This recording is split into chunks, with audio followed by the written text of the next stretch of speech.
imprenta, ¿no es cierto? Sí, esta sería la imprenta. La imprenta, sí. Sí, sí. En realidad es la parte donde están doblando y haciendo. Es una máquina que me molesta a mí mucho porque tengo el cuarto por ahí, ¿no? Sí. Pero es cuestión de acostumbrarse, ¿no? ¿Y a la siesta? Sí, pero ya estoy acostumbrado. Al principio ya no, pero después ya, sí.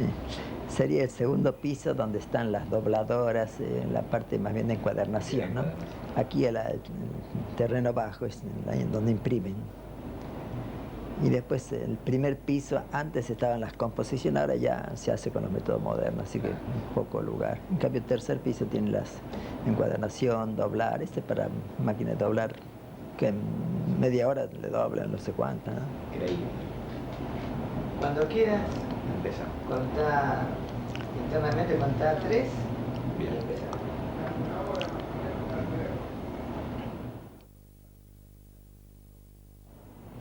Estamos con el padre Cayetano Bruno, salesiano, muy querido por la Compañía de Jesús Bueno, sí. y por todos.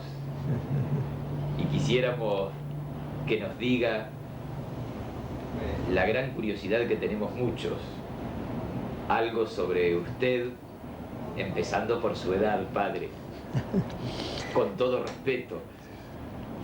Ya la juventud se me fue, ¿no? Tengo 80 y pico.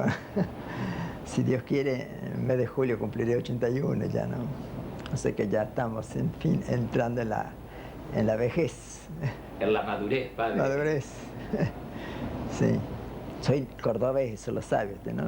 Nací en Córdoba, pero Córdoba, Argentina, ¿no? Sí. Córdoba de la Nueva Andalucía, como decían antes, ¿no? ¿Y a qué edad entró a los salesianos, padre? Sí, entré como, diríamos, estudiante, nosotros hemos aspirantado, tenía 11 años, en 1923.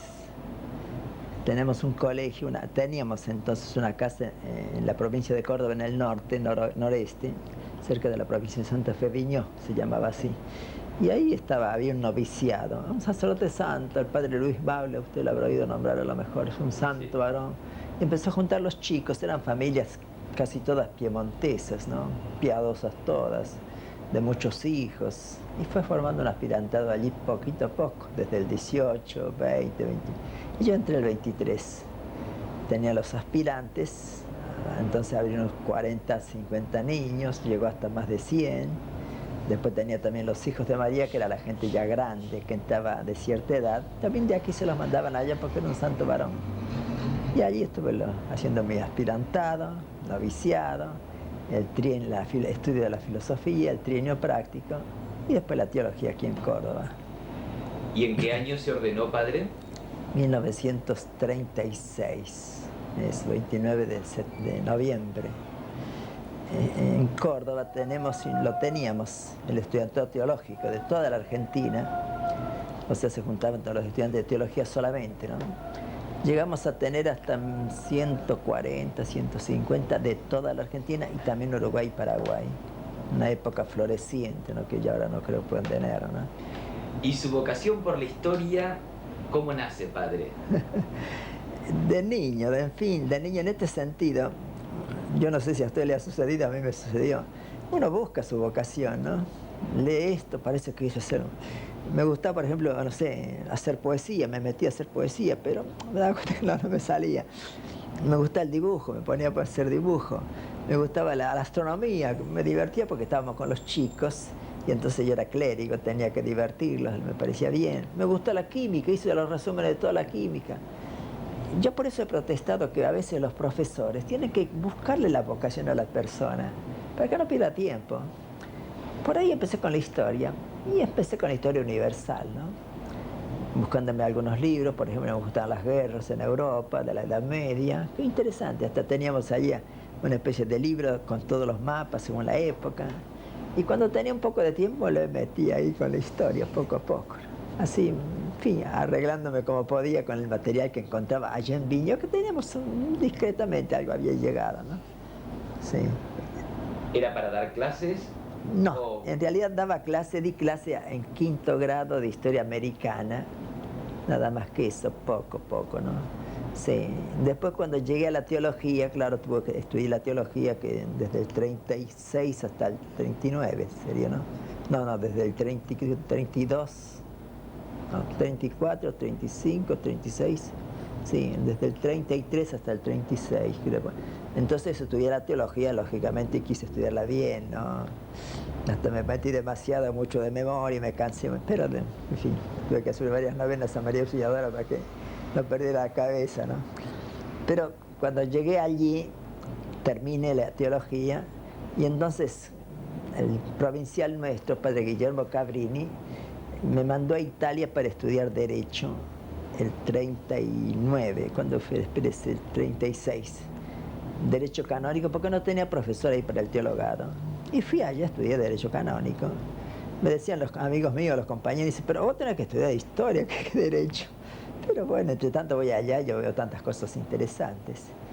Y en efecto, allí estudié Derecho, después volví, el 40 di clases en Córdoba, en el Instituto Teológico, hasta el 52 que me mandaron de Italia, el superior general me llamó para dar clases de Derecho en nuestra universidad, en la que tenemos allá.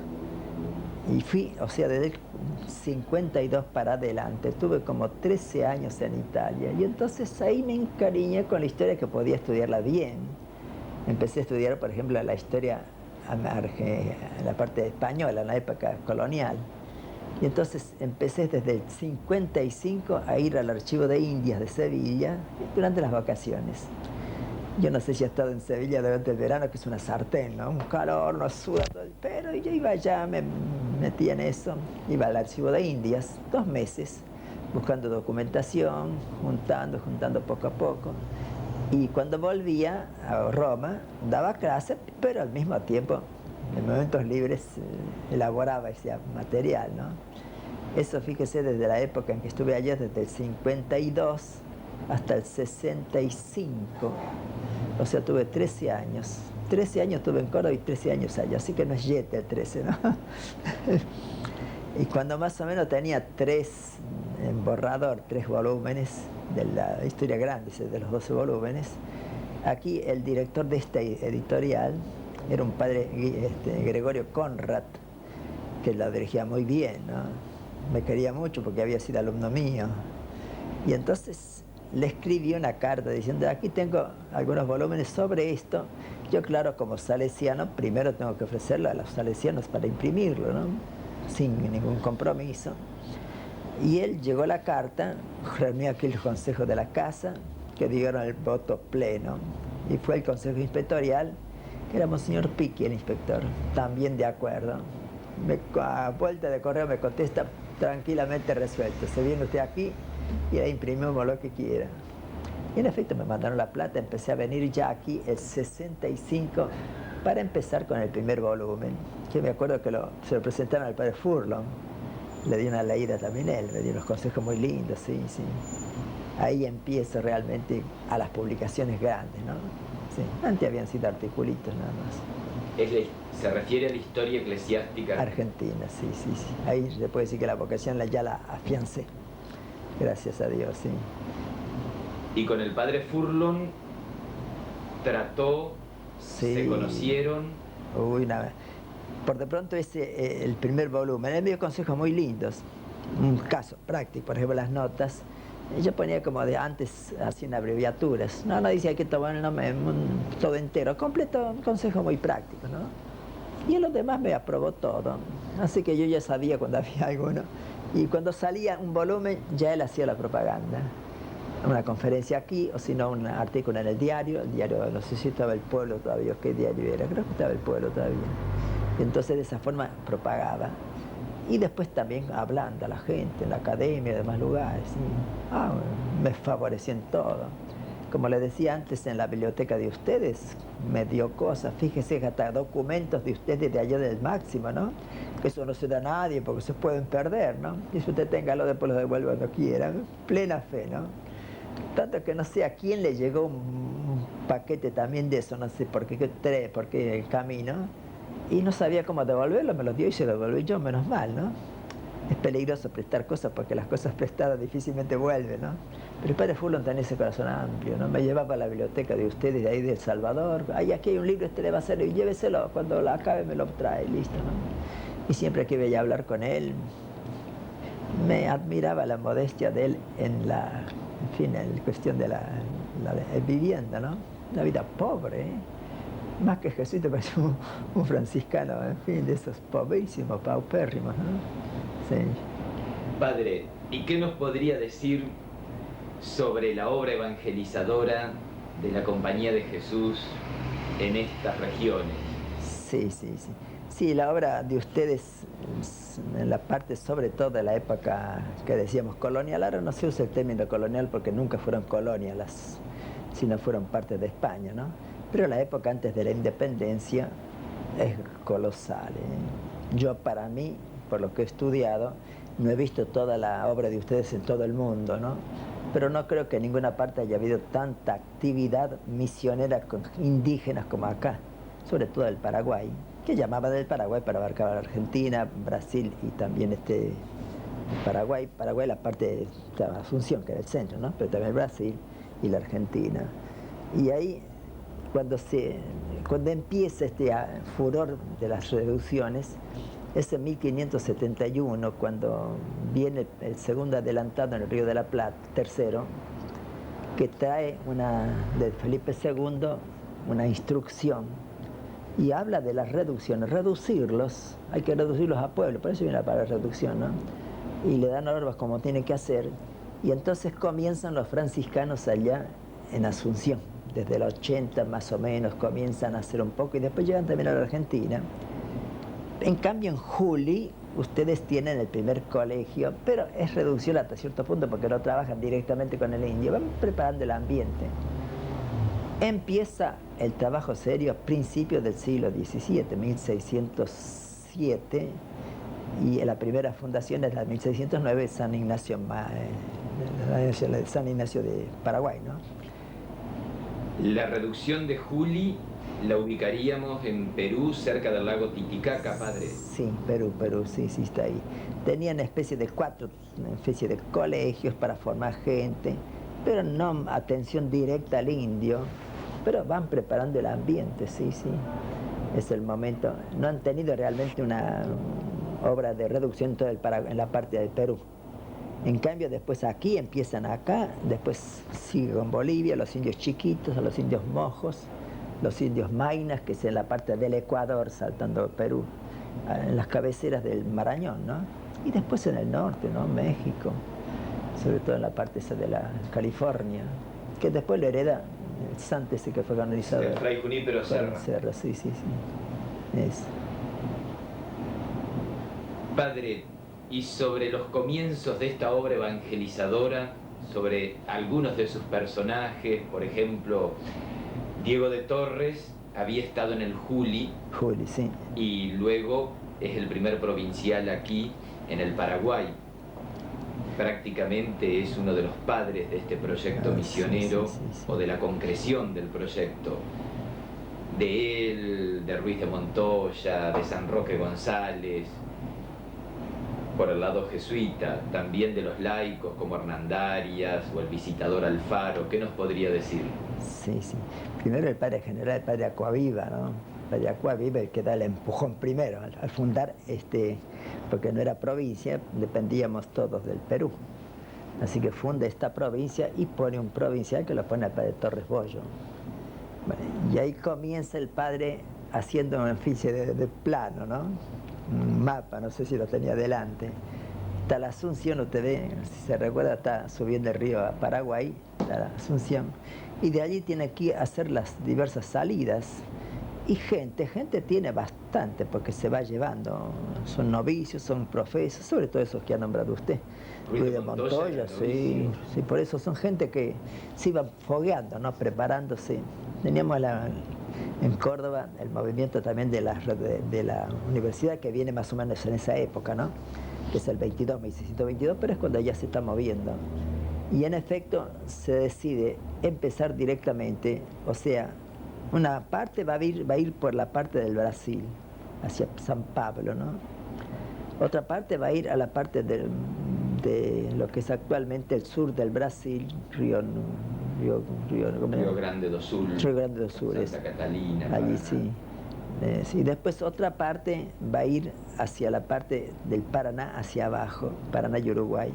Y después otra para los guaycurúes que están en la parte cruzando el río Paraguay. O sea, diversas bifurcaciones. Y también al mismo tiempo la parte de Paraguay la van invadiendo por aquí y también por arriba, ¿no? O sea, van tanteando el terreno. La primera fundación es la de 1609 de San Ignacio la Grande, que decía, ¿no? Guazú. Y hay ruinas, yo no he ido nunca ahí, pero me dicen que hay ruinas todavía allí, en la parte de San Ignacio Guazú. Y al mismo tiempo, el padre Roque González de Santa Cruz empieza la parte hacia el sur, va bajando hacia el río Uruguay, que llega hasta cerca de la Argentina, en fin, un poco más arriba, donde se martirizado, ¿no? Sí, con el padre Castillo y el padre, ¿cómo eran? Los tres. Alonso Rodríguez. Alonso Rodríguez, sí, tres figuras lindas, sí. Sí. Usted sabe la historia de cómo descubrieron después porque le hicieron el proceso de beatificación y canonización. Si usted lo recuerda, mejor. Sí. O sea, cuando ellos mueren, enseguida se piensa, son mártires y lo fueron de veras, ¿no? Y entonces se hace el proceso. Una parte se hace en Montevideo, por aquí por el sur, la parte nuestra, y Paraguay también, ¿no? Buscando los testigos, que son una serie de testigos, ¿no? Y eso se guarda y se manda a Italia, una copia y otra se guarda aquí. La de Italia no sé si se perdió, lo que fue, no se supo dónde fue a parar. De manera que ese proceso quedó ahí estabilizado y no se hizo nada, ¿eh? Resulta que aquí estaba el padre Hernández, Pablo Hernández, que tiene los 2 volúmenes sobre las reducciones, hurgueteando lo más que pude el archivo aquí de la Nación. A principios de este siglo. De este siglo, sí. Creo que fue en 1904, por ahí, ¿no? Descubrió que los procesos completos, ¿no? Que después el padre Blanco los publicó, está publicado, ¿no? Y se reanudó entonces todo el trabajo de la beatificación y canonización. Ahora lo beatifica Pío XI. Yo me acuerdo del Congreso Eucarístico, usted no habrá estado porque es muy joven, ¿no? Yo estaba en Córdoba y vinimos todos, yo tenía unos 20 años.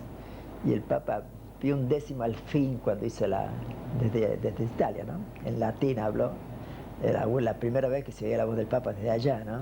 Y los nombra los tres, porque los había beatificado, ¿no? Y el Papa actual los canonizó. Sí, son las figuras más lindas de todo, pero tienen unos cuantos ustedes que no, lástima que no los hayan tratado como proceso, ¿no? Sí. Por ejemplo, Padre Alfaro, sí. Padre Montoya, sí. Otros mártires también, yo nombro varios mártires, una serie de estos mártires, ¿no? Sí. En general son todas figuras excelentes de primer orden, pero claro, hay una jerarquía, ¿no? Sí. Es lástima, lo que sucedía que aquí era difícil hacer el proceso porque no teníamos gente. Póngale usted el padre Trejo de Córdoba, franciscano, merecía un proceso, pero no se ha hecho nunca. No había cómo hacer la junta, ¿no? Reunir gente y demás. Con eso, haciendo una especie de excepción, se consiguió algo. Los que morían en Perú era más fácil.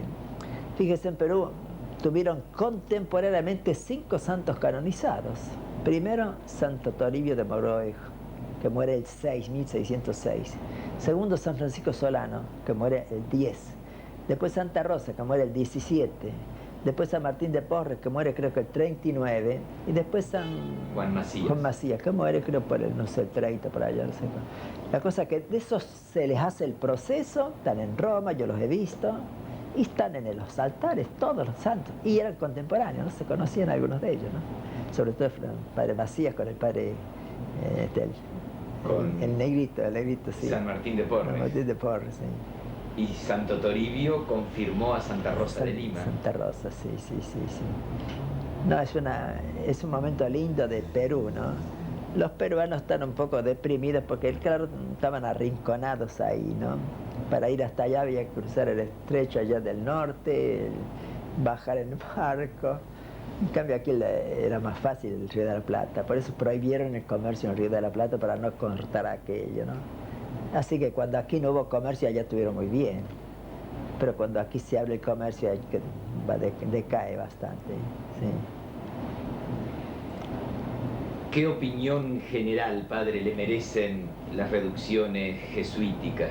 Sí, Sí, yo al menos por lo que he visto, son las mejores del mundo, como digo, ¿no? Y modelo para todas las otras. Lo dice también el padre Furler en uno de los libros, ese libro grande último que tiene, ¿no? Sí. Misiones y sus pueblos de guaraníes. Bueno, ahí me hace ver cómo fueron imitando los demás el estilo. O sea, el estilo de juntar los indios, cómo tenían que distribuirlos, la edificación, las iglesias, todo. Después el elemento para la vida, ¿no? Sobre todo la cuestión de alimentación, tenían que moverse. Fíjese que los franciscanos hacen una serie de reducciones, pero por regla no podían tener posesiones. Así que, ¿y la plata de dónde venía? Y bueno, la providencia. Por eso que más o menos fracasaron casi todas las de acá. Claro, los jesuitas se movieron enseguida, sí, hicieron funcionar los campos, los animales, todo. La yerba mate, al principio decían que la yerba mate era algo demoníaco, ¿no? Pero después descubrí que no hay nada. Y traían aquí a Buenos Aires, en fin. O sea que se mueven para poder alimentar no solamente las reducciones, también los colegios, la universidad. Y también tenían esas especies de móviles, misiones móviles que tenían, ¿no? Los misioneros de distrito. Sí, o sea que iban por ejemplo, en un carro, lo que fuera, ¿no? Llevando gallinas, todo lo que sea, porque los indios no le iban a dar nada, ¿no? Con la plata que lograban conseguir de las reducciones, también porque rendían, ¿no? O sea que la parte material era necesaria, indispensable para tener. Y con eso funciona bien porque está bien organizado. Fíjese que todos los jesuitas tenían que estudiar bien, completamente. En un principio, cuando llega el padre Torres, dice, bueno, tanto estudia aquí para las reducciones, hace falta los indios, no necesitan tanta ciencia, ¿no? Es que el superior general no lo aprobó, ¿no? Cuando vino el padre Oñate, dice, no, que todos hagan los estudios completos, ¿no? O sea, gente bien estudiosa que rinden bien y hacen las cosas bien en todo. En la edificación, lo que estén los técnicos, en la cuestión de reducciones, animales, en fin, en la guerra también, ¿no? Si no era por los jesuitas que detienen a los portugueses, hablaríamos todos portugués ahora, ¿no? Sí. El plan de San Pablo era la conquista sobre todo del Perú para abajo, allá las minas, y todo lo demás, ¿no? Que cuando llega Bolivia, Paraguay, sí, Uruguay, todo eso tenía que Argentina. ser parte del así como robaron todo esa parte grande, casi no tenían nada, ¿no? Nada más que cuando llega el momento del 1500, 1600, creo que es el 42, la batalla de Bororé, los paran, ¿no? Un triunfo colosal que no se esperaban, formados los soldados con dos jesuitas laicos, ¿no? De eso de coadjutores, ¿no? Hermanos Que coadjutores. habían estado antes en Europa también como guerreros. Así que esa batalla fue porque los ultimaron un montón, tuvieron que retirarse y ya desde entonces no aparecieron, no volvieron más. En fin, volvieron pero eran derrotados. Y se hizo una línea, gracias a los jesuitas, desde los Mainas, allá del Ecuador, ¿no? Las cabeceras del río Marañón, todo viniendo hacia abajo, o sea, viniendo los indios Mainas, los indios Mojos, los chiquitos y las demás reducciones de acá, que son las reducciones que, llegando a este punto, forman una especie de valla infranqueable, ¿no? Hay una carta que yo le he publicado ahí del padre, uno de los compromisales de ustedes, que le escribe allá al rey, desde que hemos hecho esa valla, no han perdido un metro, nada, hasta el fin, o sea, hasta la parte del río de la Plata, ¿no? Y los indios estaban de noche cuidando, ¿no? Bien. Así que gracias a ustedes, en fin, hablamos castellano, ¿no? Y somos católicos apostólicos romanos, no sé si lo seríamos sin ustedes, ¿no? Y después no solamente eso, porque después viene la cuestión de la invasión de los portugueses por la parte del río, que se meten dentro y entonces fundan la colonia de Sacramento. Hay que hacerle la guerra, y entonces, ¿y de dónde sacamos los soldados? Y los jesuitas pedían al provincial 2.000, 4.000, hasta 6.000, yo los mandaba instantáneamente, ¿no? Y por eso pararon todas esas conquistas por el Río de la Plata. Cuando fundan Montevideo, notan que se meten allí, estaba de Bruno Mauricio Zavala, ¿no? Notan que se meten dentro y entonces hay que pararlos. Los jesuitas enseguida piden gente y los manda a pasear y funda Montevideo. O sea que todo eso fue un trabajo por ustedes, si no, aquello se vería abajo y perdíamos todo prácticamente, ¿no? Imagínense el afán de Portugal de querer apoderarse de toda esta parte, desde el Perú para abajo, ¿eh? Una ambición excesiva, ¿no? Así que gracias a los reverendos padres y hermanos e indios, ¿eh? ¿Cómo vivían, padre, los indios en las reducciones? ¿O cómo vivían ellos todo este proyecto? Sí, ellos tenían, por de pronto, la parte material. Se les daba una parcela para cultivar. Claro, el indio era difícil. La parte de cultivo así de tierra no le gustó nunca. En cambio, la fábrica de instrumentos sí. O sea, le daban, en fin, buscaban la inclinación del indio. Pero a todos le daban una parcela. Tenían, en fin, pero ya que cuando no los cultivaban se lo exigían, ¿no? Por ejemplo, llegaba el momento de la cosecha y no habían cosechado nada. Y se le llamaba la atención y hasta el jesuita jefe podía llamar al chico, al muchacho, al hombre y hacerle dar azotes, ¿no? Porque había una especie de gobierno de indios, pero claro, no tenía nada. El que tenía la autoridad era el padre, el sacerdote, que era uno o dos. O sea que los obligaban a trabajar para rendir. La parte material del campo era lo que más costaba, pero si salía bien, podían recoger mucho y tener para todo el año y para la familia. Querían que se formase la familia bien. Pero el indio despilfarraba, a lo mejor en una semana consumía todo lo que había cultivado en un año entero, ¿no? Y entonces se morían de hambre y había que auxiliarlos. Por eso que tenían los Abambae y los Tupambae, ¿no? O sea, el depósito de cada uno y el depósito de toda la zona, o sea, de la reducción. Cuando le fallaba el depósito particular ya había que darle lo otro, ¿no? Pero querían a todas costas, pero al indio difícilmente, ¿no? Fíjese que llega el indio después de 1150 años, ustedes los tienen cuando viene la expulsión, y en una cuestión de escritura no habían progresado nada. Y eso que les enseñaban todos los días a leer, escribir y todo lo demás, ¿no? El indio así, si no se mezclaban, o sea, el mestizo sí, el que diría, no se mezcla con el español, ¿no? Para casarse. Pero estos no tenían. Hay un caso típico, yo lo he publicado también, cuando pone el hecho ese de contar. Al indio le dicen, a ver, 1, 2, y entonces 1, 2, 3, 4. Después de 150 años están ahí, 7, hasta 10. Adelante. Y entonces los pies, 1, 2, hasta 20. Y después de 20, muchos, peta eran las palabras. Por decir, no alcanzaban. Y los jesuitas tenían una paciencia heroica. Y gracias a esa paciencia, porque cualquiera dice, vaya sea el diablo, no sé. Bueno, cuando los echan a los jesuitas, se hunde todo completamente, ¿no? Al año ya está todo que se viene abajo. Yo creo que si yo hubiese sido Carlos III, tenía que haber dicho, bueno, me da culpa, vamos a volver de nuevo atrás.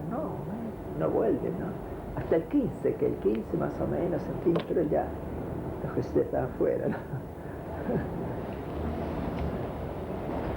¿Usted piensa, padre, que todo el proyecto misionero terminó con la expulsión de los jesuitas? La parte esa de reducciones sí, más o menos. Se sigue, ¿no? Pero no alcanza, porque se distribuye entre las otras familias religiosas, los franciscanos, los mercedarios y los, no sé si agustinos, no, franciscanos, mercedarios y... Dominicos, sí. Pero la lengua no la conocía, primera cosa. La administración temporal la tenía el gobierno.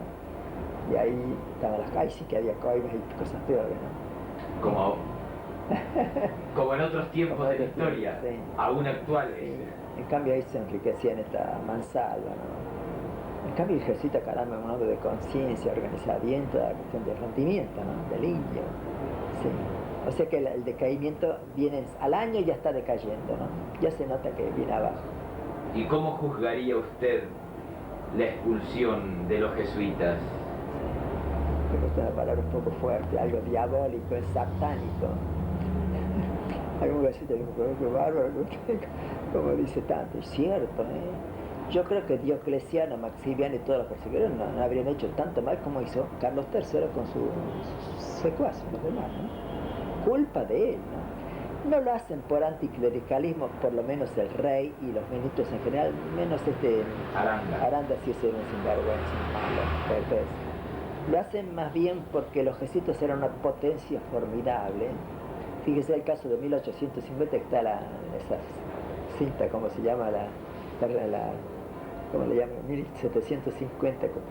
La cédula grande. No, el tratado de permuta. Sí, pero está el cine, en el cine han puesto de la película La Misión. La misión, sí.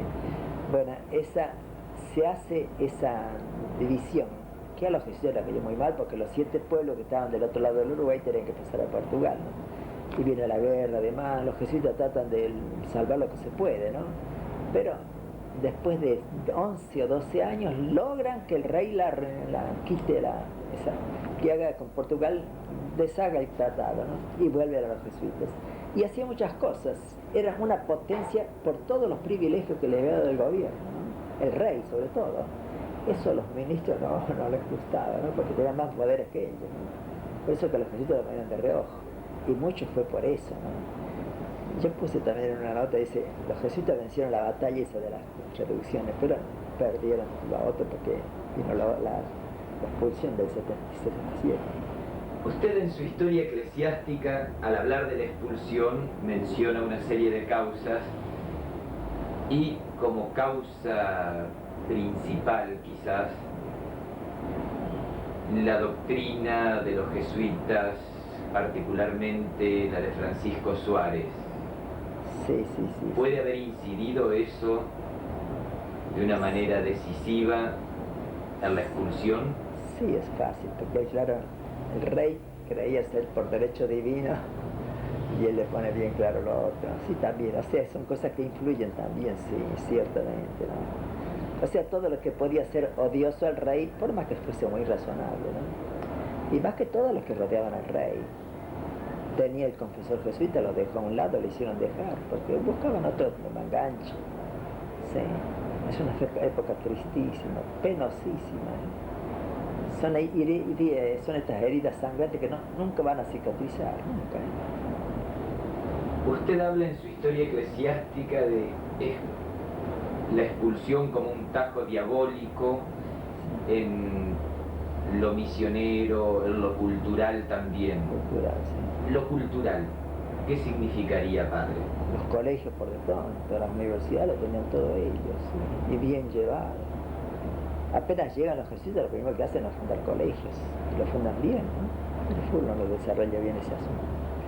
La Universidad de Córdoba, la idea primera la tiene el obispo Trejo, pero se muere sin poder dejar todos los bienes porque hay pleitos. Y entonces el padre Torres la lleva adelante y el 22 ya se hace la fundación. Y eso levanta toda la cultura, casi todos nuestros sacerdotes eran doctores por la universidad de ustedes, ¿sí? O sea que esa cultura se viene abajo, porque pasa por el de los franciscanos, otros sí, ahí hay peleas y demás, ¿no? Usted tenía una autoridad máxima que decía, bueno, si uno es peleador lo saca y listo, ¿no? Nosotros en cambio tenían que aguantarse, ¿no? O sea que se disminuye en todas partes la parte cultural, ¿no? La parte del confesionario, y muchas personas se hacían guiar por jesuitas porque eran muy rectos, bien, santos varones, ¿no? Una fe ciega había, ¿no? ¿Se formaron buenos laicos en ese tiempo, padre? Sí, cómo no, de veras se formó. Sí, o sea, un laico que se apreciaba a sí mismo y que quería formarse bien, tengo que tener un confesor jesuita. No solamente entonces también ahora, ahora se recurre. Por ejemplo, Boguás, póngale Boguás, si no tenía un jesuita, hasta el fútbol, al fin. Sí. Pero fue lo que contaba algo de él, en fin, no de cosas de confesión, ¿no? Pero por decirla. La fe que les tienen a ustedes por la rectitud de criterio y la ciencia que es seria. O sea, no es una ciencia improvisada. De un sacerdote que no ha hecho estudios serios, bueno, tiene buen sentido en cuanto de que, pero no tiene ciencia que es útil. Eso se viene abajo todo, ¿no? Ustedes cuando se van los jesuitas y no se sabe, la gente queda como desorientada. Hay una cosa que, claro, hay que tenerla presente. Prácticamente, si los jesuitas no habían sido expulsados, no se hacía la Revolución de Mayo. Fíjese que allá cuando cuando venía la cuestión de Saavedra, que quería con los patricios y demás, bastaba que Cisneros hubiese dicho a los provinciales jesuitas, mándame 6.000 indios, se acababa Belgrano, se acababa Castelli y lo demás. En fin, son cosas también que la providencia guía al mundo, ¿sí? Sí, exacto. Saavedra y muchos próceres de la Revolución de Mayo se formaron posiblemente en Chuquisaca, Sí, en la sí. doctrina de Francisco Suárez, Ah, sí, sí. que enseñaba la Compañía de Jesús. ¿Es posible que eso haya pesado? Sí, sí, sí. Fíjese que el mismo Castelli, en el discurso que hace, cuando se hace el 22 de mayo, y prácticamente va citando eso, de que el pueblo tiene su derecho. O sea, el pueblo no ha enajenado un derecho que tiene de gobernar. Enajena en este sentido que la da una persona. Basta que esta persona no interfiera en el bien común. Si interfiere el bien común, tiene que prevalecer el bien común por el bien del soberano de la persona, que es lo que dice Suárez. Y entonces se aferran a eso, que queda dentro. No lo nombran a Suárez, pero se dirigen por la doctrina de Suárez, ¿sí? Sí, aún actualmente Suárez es el hombre, ¿no? Perfecto. Hay hombres que son incorruptibles. Es como para los dominicos, en fin, el famoso del derecho internacional, ¿sí? Francisco de Vitoria. De Vitoria, sí. Gran hombre, sí. O sea que son hombres que hay que reconocerle que han influido en toda la cultura de la época. Sí, no solamente Suárez y todos los demás que han entrado, ¿no? Porque cada uno tenía su héroe. ¿Se puede hablar en aquella época de una evangelización de la cultura ya? Directamente como cultura no se hablaba de eso, pero la realidad era esa, sí. O sea, no se había hecho una organización que habría venido con el tiempo, ¿no es cierto? Porque lógicamente una universidad sola era poco, la de Córdoba. Tenían que ir todos allá. Antes tenían que ir a Chuquisaca todos, aparte. Y eso era más difícil. En cambio, actualmente usted ve que hay por todas partes porque hay que darle todas las facilidades. Y eso se habría llegado ciertamente, ¿no? Con las posibilidades de la época, que irían mejorando, se supone. ¿Y Buenos Aires? ¿El proyecto de universidad? Sí, sí. Viene después, pero está siempre titubeando, sí. Buenos Aires, claro, de por sí tenía que ser la capital de todo el virreinato cuando se crea, ¿no? Era una autoridad. Y tiene todas las facilidades del Río de la Plata, puede comerciar directamente con Europa, ¿no? Y entonces va creciendo poco a poco. Desde el 74 más o menos va creciendo Buenos Aires y decreciendo Lima, porque Lima ya no tiene tanto como Buenos Aires. Por eso que se siente la necesidad de que esto vaya mejorando. 72 ya los jesuitas no estaban, ¿no? Los demás más o menos no tenían grandes doctores. Usted quizá conozca el libro ese de Pérez Furnum de la filosofía en el Río de la Plata, que son volumenazos, ¿no? Sí. Caramba, si había gente buena, capaz, ¿no? Sí. Que claro, los jesuitas la tenían tan bien llevada todo eso, aún en las bibliotecas y demás, que eran maestros insustituibles. Yo no creo que se hubiese llegado pronto a hacer universidades serias no estando los jesuitas. Si hubiesen estado ellos, claro que sí. ¿Cómo no? Padre, y como una evaluación del proyecto de las misiones, ¿fue una ayuda para los indios? 100.000 indios que están en las reducciones del Paraguay solamente. Al fin eran casi 100.000, ¿no? Sí. Fue para los indios lo mejor porque en realidad el indio estaba bajo el dominio del sacerdote, del jesuita que mandaba ahí, ¿no? Y casi todos muy sumisos, ¿no? Es interesante. Las cartas Andas es un documento lindo. Están publicando ahora, también la Academia va a publicar en la Academia Nacional de la Historia. Meder, no sé si lo conocen, Meder, Sí. sí. O sea, se va viendo cómo el ambiente se va mejorando, sí. Yo las cartas ahora las tenemos todas allá, ¿no? Aún las que han recogido en Bolivia, para Perú. ¿Cómo se llamaba el padre que era en Perú? El padre Vargas Ugarte. no, que ya murió, que recogía las cartas años. O sea, en fin, todas estas van recogiendo. Bartra, Enrique Bartra. Sí, no, ya. Es uno que estaba yo. La última vez que lo vi en Roma estaba ya medio que no podía escribir, pero escribía lo mismo, ¿no? Sí, bueno, pero por decir que todo el elemento ese de cultura que estaba más o menos en fin, guardado, ¿no? Se iban juntando en libros, por ejemplo, la parte de Brasil, la parte de Chile. Buenos Aires tenemos aquí, allá el padre famoso, como mi gran amigo, que siempre lo reto cuando lo veo. El padre, que son dos hermanos, aquí tiene uno, ¿sí? ¿Cómo se llama? Siempre me olvido.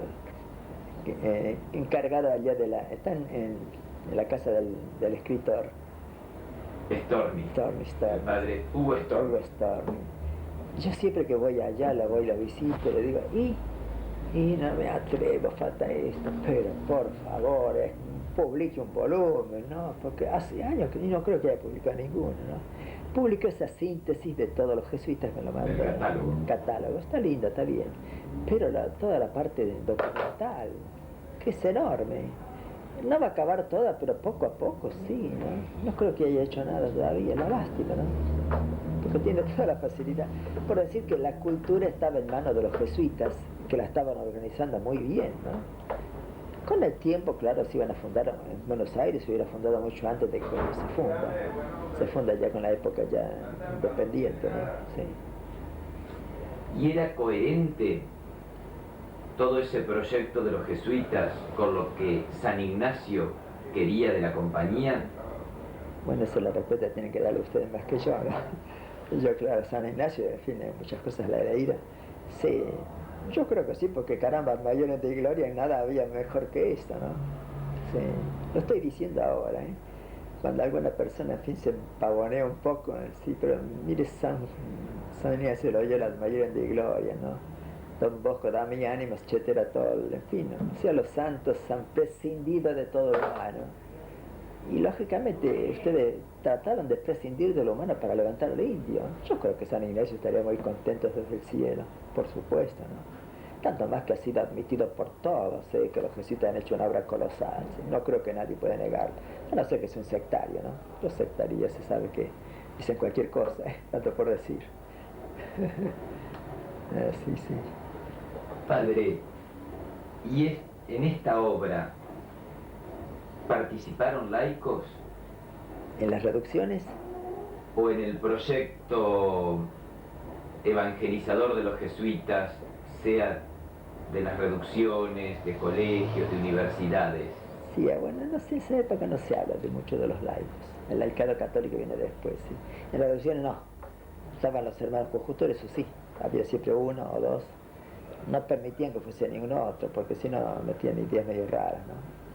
Ahora, en las ciudades puede ser una ayuda en el sentido común, ¿no? Pero organizar no me consta que haya habido. No es la época. Sí. Y de esta obra, donde hay tantos personajes de ese tiempo, sí. ¿qué nos podría decir? Porque entiendo que son lo que hoy consideraríamos laicos. Eso, sí. Fíjese que los laicos que trabajaron bien y tenían siempre su director espiritual, ¿no? Si hubiese estado el jesuita sino un franciscano, sino un dominico. Dominico era muy apreciado porque eran gente de estudio, ¿no? Los mercedarios no tuvieron mucho progreso, pero también trabajaron. Eran las 4 órdenes. O sea, la primera era siempre el franciscano en los principios de la evangelización, ¿no?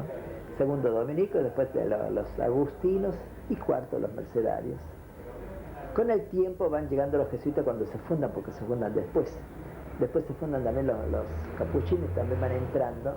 Al principio no querían que fueran todos a misionar, porque se encontraban y se peleaban un poco, ¿no? Carlos V no quería saber nada de eso. Pero por eso poco a poco se va creciendo según las necesidades. Y el laicado va entrando también, pero como cosa organizada, no recuerdo que haya habido algo, ¿no? Puede ser que haya habido grupitos, sí, pero no como se está haciendo ahora.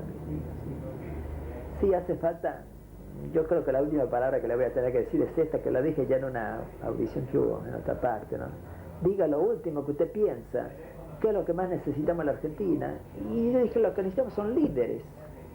O sea, gente que realmente laicos, líderes de laicado, que puedan hacer un poco. Y aquí están estos líderes que son de la época española, ¿no? Ahora va a salir otro de la época argentina. Hay líderes muy buenos, muy capaces, de primera orden, ¿no? Ponga el mismo Saavedra, el mismo San Martín, Belgrano, hace un apostolado, Belgrano un apostolado colosal. Si no era por Belgrano, la religión le salieron muy mal aquí, porque después de Huaki, ese desastre que los tiene como herejes a todos, Belgrano salva el pan y las tortas, ¿no? Es benemeritísimo. Belgrano, los laicos han hecho un bien enorme, pero nadie se preocupa. Yo estaba estudiando y ya la tengo aquí toda para entregársela aquí el lunes que viene al padre Noriega, que es el que lo imprime esta, ¿no? Sí, el laicado católico, los líderes serían, el título es laicado, los próceres del laicado católico en la Argentina. Hay una serie de estos de primer orden, ya de la época apenas se hace la Revolución de Mayo, y después sobre todo a fin de siglo con la cuestión de la generación del 80, la ley laica. Ahí está Estrada, Félix Frías, Tristana Chaval Rodríguez, una serie, hasta nuestra época. Sí. Padre, de estos de la época colonial, por decir así, Sí. alguno como Hernandarias, por ejemplo, colaboró en el proyecto de las reducciones, tuvo incidencia. Sí, fíjese que en la época esa de la época anterior, España, claro, quería gobernar bien, y el país, la zona más alejada y más difícil de controlar era la parte sur nuestra. Así que tenía que mandar gente segura. Y en efecto son toda gente de primer orden, ¿no? Estas que pongo yo aquí, ¿no? Había algunos medio alocados, pero en general no. Gente seria. Y porque no se lo podía controlar, no teníamos la radio ni la televisión y todo eso, ¿no? Por eso que en general son gente de primer orden.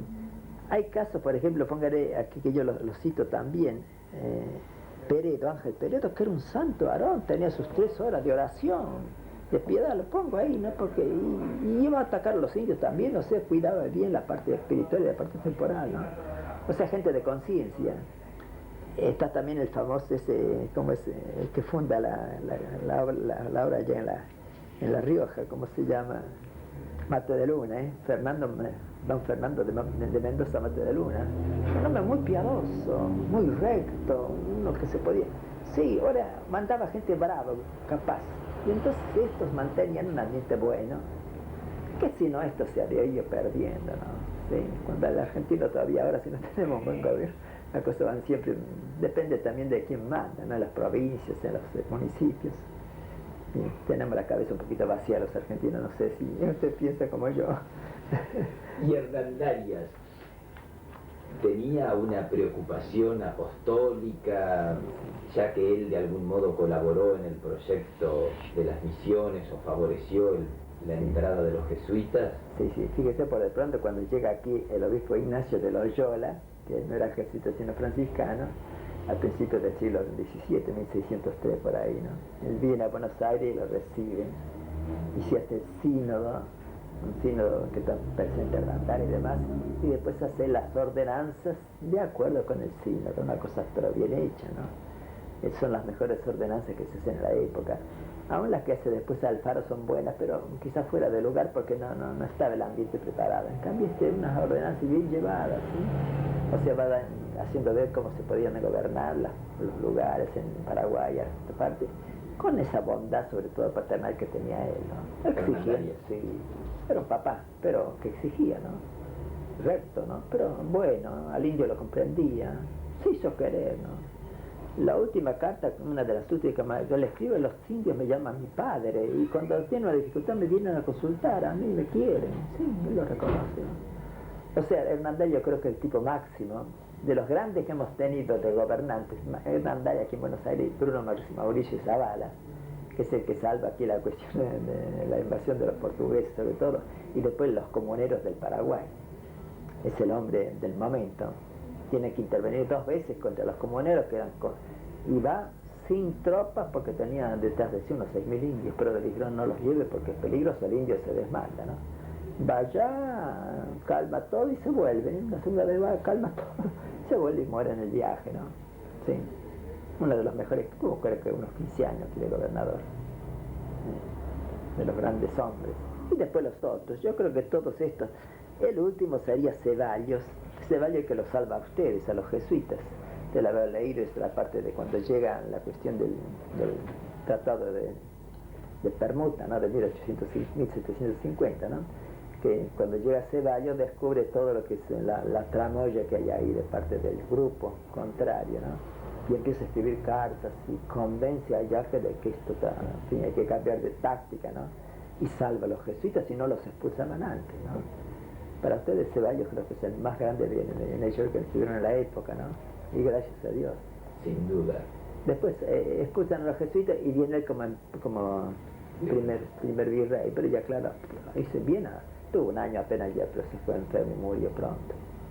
Sí, eso es de los más grandes hombres que tuvimos aquí mandados de España, ¿no? El último resplandor de España en Indias lo llama Barba en el libro ese sobre Ceballos, porque vence, asalta, arrasa, en fin, arrasa, echa atrás todos los portugueses del Río de la Plata y de arriba, y llega hasta Santa Teresa y arriba, y le llega de la orden de parar porque ya está basta. O sea, tienen que pararlo desde Europa, porque si no, le llega hasta el Río de Janeiro, no sé dónde, ¿no? Es, bueno. Padre, hizo una mención que me parece muy importante a la presencia de la Virgen en la evangelización de estas tierras. Le he oído algunas charlas sobre María en nuestras tierras que me gustaría que las comentara. Sí. Es algo que habría que estar una hora, porque un montón de... Realmente la Virgen, yo le tengo una gran devoción, primero desde chico, mi mamá siempre me dio este empujón primero, pero viéndola ahora en todas partes, aún España se viene aquí con la Virgen. Ponga el caso de la Fundación de Córdoba, ahí está la fundación, se dice el título, en nombre de la Santísima Trinidad y de la Virgen María, Nuestra Señora de la Peña de Francia, ponen ahí como capítulo. O sea, siempre la Virgen tenía que intervenir en todas partes. Se hace un proceso, juramento, juro por Dios, la Santísima, y por Nuestra Señora. La Virgen siempre tiene que intervenir, ¿no? O sea que constantemente está mirando, ayudando, juntando todas las cosas. Y después los santuarios que se van formando, una serie de cosas interesantes, ¿no?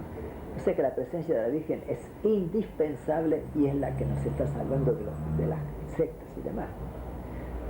Las sectas no quieren saber de la Virgen, por eso que nosotros tenemos la fuerza en estas manos, ¿no? Usted ve que en cualquier parte te habla con un protestante, no le hable de la Virgen porque enseguida se enoja, se ponen mal, ¿no? Sí, o sea, le tienen, en fin, una especie de tirria. En cambio es lo que nos está salvando todo, la Santísima Virgen. Ustedes tenían la Virgen de Loreto, ¿no? Sí, la gran obra. Y en otros episodios de la historia nacional, ¿ha participado la Virgen? Sí, Belgrano y San Martín. Belgrano sobre todo Tucumán. Sí. Belgrano, fíjese que Belgrano es el que salva la religión en la Argentina, un laico, ¿no? Porque cuando se da la batalla de Huaki, que se pierde, ahí los argentinos se portaron muy mal, dejaron fama de herejes, de malvados, mujeriegos y todo, ¿no? No todos, pero una buena parte. Así que allá a un alto peruano hablarle de los porteños, hablarle de gente hereje, malvados. Cuando le dan las tropas a Belgrano, el 12 al año siguiente, pone una disciplina férrea. Y después las prácticas de piedad, el rosario todos los días dirigiéndolo a él, ¿no? Ah, interesante el rosario. Fíjese que después de las derrotas de Vilcapugio y Yoma, y lo pone paz en las memorias, ¿no? Cuando paraban por ahí, bueno, el rosario, hacían círculo, él se ponía en medio. O sea, Belgrano salvó la religión con una disciplina constante y bien llevada, ¿no? Y la Virgen sobre todo después de la batalla de Tucumán, que se puso en manos de la Virgen, le salió bien porque no tenía que salirle mal, pésimamente, ¿eh? Tenía menos tropas y así que es una cosa que parecía una cosa casual, pero que era el momento. Yo no sé si leyó la batalla de Tucumán. Leí su crónica de la batalla de Tucumán. Que Belgrano se escapa, lo arrollan y con todos los que se retiran los santiagueños porque están en derrota. Pero son cosas milagrosas, francamente, ¿no?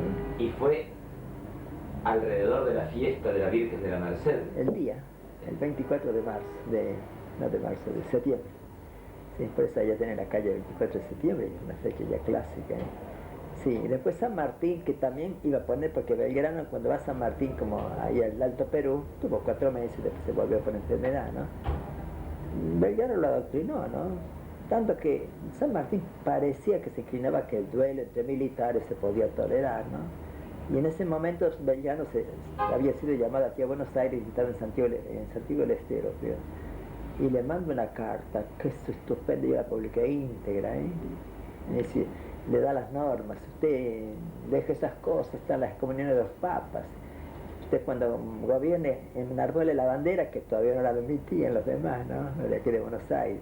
y después invoque a la Virgen Nuestra Señora de las Mercedes. Deje que se rían, verá que el éxito lo resarcirá de estos mentecatos que miran las cosas por arriba nomás, ¿no? Cosas así, ¿no? O sea que lo adoctrina San Martín. Y en efecto, y le dice también lo del duelo, que no.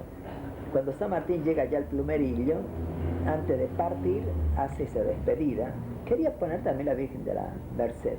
La gente le dice, hace una especie de reunión de los militares, le dice, mire que en Chile la devoción a la Virgen del Carmen, la principal, ellos fueron a la Virgen del Carmen, ¿no? Y en efecto se hace esa gran procesión, que es estupenda, qué linda que es, ¿eh? Vienen desde el Plumerillo a pie, caminando, llegan a la iglesia, sacan la Virgen de la iglesia de los franciscanos, la llevan ahí en un rincón de la plaza, que ahora después lo destruyó el terremoto, ¿no? Y San Martín, en fin, hace bendecir la bandera, y cuando sale le entrega el bastón de mando también a la Virgen, como había hecho Belgrano, ¿no? Sí. O sea, esa devoción se mantiene, y después allá en Chile lo mismo, ¿eh? En la batalla de Maipú llegó un momento que las cosas estaban bastante serias, ¿no?